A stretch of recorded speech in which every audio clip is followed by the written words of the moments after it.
বুদ্ধিমান বালকের গল্প শোনো। একটা ছোট গ্রামে থাকত এক বালক। নাম তার রবি। খুব গরিব ছিল, কিন্তু বুদ্ধি ছিল ভীষণ তীক্ষ্ণ। গ্রামে এক ধনী জমিদার ছিল, যে মানুষকে ঠকাতে খুব পছন্দ করত। একদিন জমিদার রবিকে ডেকে বলল, এই নে একটা থলি। এর ভেতরে কি আছে না দেখে বলবি, আমি তোকে পুরস্কার দেব। ভুল বললে শাস্তি। রবি থলিটা হাতে নিল।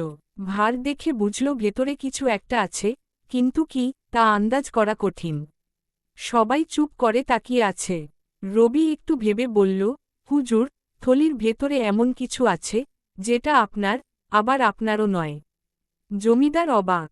বলল, এটা কি কথা? রবি শান্তভাবে বলল, ভেতরে যদি টাকা থাকে, তা আপনি উপার্জন করেছেন, কিন্তু গরিবদের হক নষ্ট করে।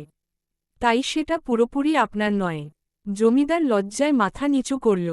থলি খুলে দেখা গেল, সত্যিই টাকা। জমিদার রবির বুদ্ধিতে খুশি হয়ে তাকে পুরস্কার দিল, আর সেদিন থেকে আর কাউকে ঠকাত না।